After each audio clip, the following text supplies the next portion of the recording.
All right, so I'm up here at Discovery Ski Area. My boy Luke. Yo. It's demo days for bobboards.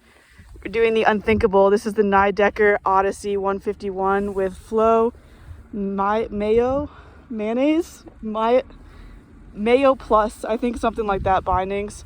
Feels really weird not actually having something touching any part of my toes. I'm kind of not about that, but we'll see how this goes.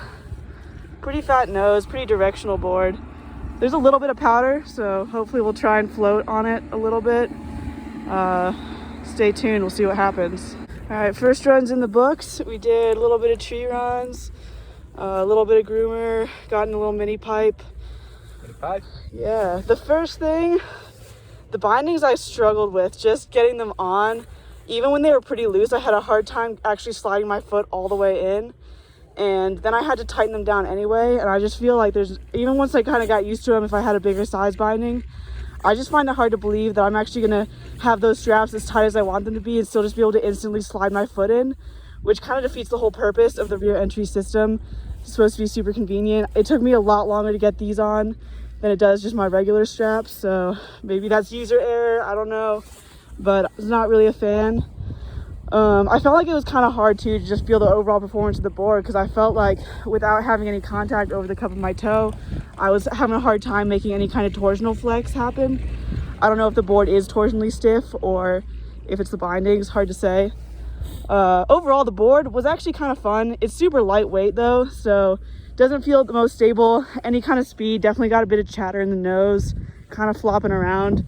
I'm also set back a little bit though, so that could be part of the problem. I think there's supposed to be some camber underfoot. Didn't really feel like it. Thing felt pretty soft and pretty flat. I kind of felt like anything that was happening had to come from stuff I was doing, not really a lot of response from the board overall. But hey, if you're looking for like a cheap way to get a powder board and get something that's going to float a little better, like probably not the worst option out there, but there's definitely better ones to consider. So we'll see how run number 2 goes down. All right, so final review of the Nidecker Odyssey. Once I was able to get past these flow bindings, which I really was not a fan of, to be honest, I actually kind of like the board overall. I think it's got a pretty decent stiffness to it throughout the center of the board. And there is camber kind of starting just past the foot here, going throughout to the back foot, which made it pretty fun to carve, and it was pretty responsive, doing quick turns. What I didn't like so much was how much rocker there was. Just a little bit too much for me. I didn't feel like it was that necessary with a nose that's this big. And I also found that the nose itself is pretty soft, which gave it a lot of chatter, going through kind of crud. I didn't get to ride it on a super deep day, but I think overall that if you're someone who's just wanting to start out with a powder board to add to their quiver and you don't want to spend a ton of money, I think this is a decent option for someone looking for that. Going to be a decent ride. You're not going to get anything crazy out of it, but it's kind of a fun board. I don't hate it, and if that's like the kind of person that you are and that's what you're looking for, definitely check this one out.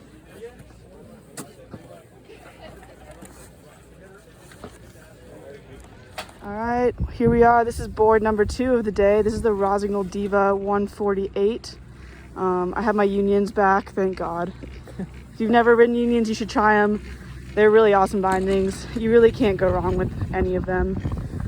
So we'll see how this one goes. This is pretty much Rossignol's Lady All Mountain Extravaganza machine. Pretty much their most popular board in their lineup. What I'm interested in is the weird kind of magnet traction situation they have going on here. Contact points are at the nose and tail, and then one right here, there's like a little lump in the middle. So we'll see how that feels. Stay tuned. All right, first run is done with the Diva. Overall, pretty fun board. I was hoping to get into the park, but the park was closed, so it didn't happen. But we did get through a little pump track, some little natural features to play around on.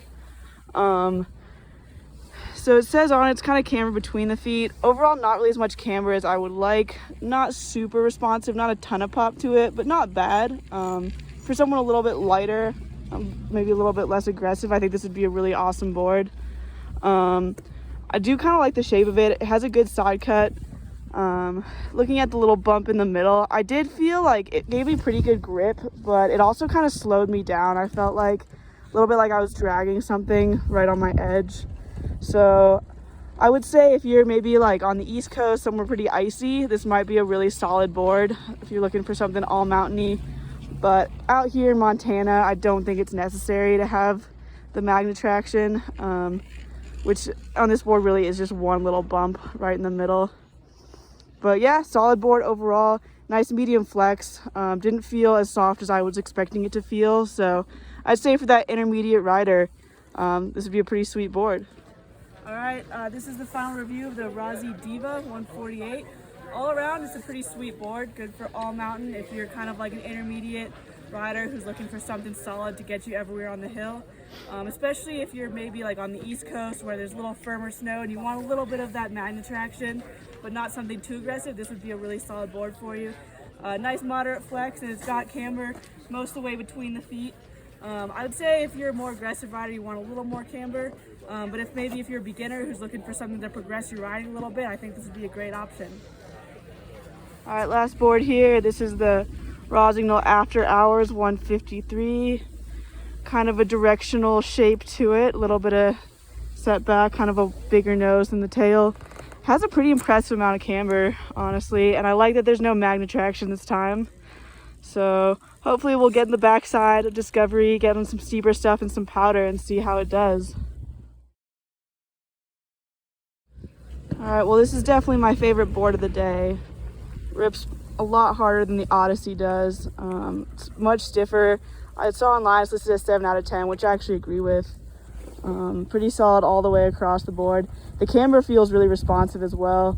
I can definitely feel it giving me a lot of pop underfoot, and all the way into the tail. It can really press through it, and it really pushes me into my turns. I like the side cut of it. It's pretty aggressive, and it makes like turning through tight trees quickly. It works. It's great. I love it. Definitely want to be able to put some power into a board like this though, so more of like an advanced intermediate board for sure. The nose is great. It's fat enough you can rip through powder floating pretty nicely. Overall, yeah, I really enjoyed this board.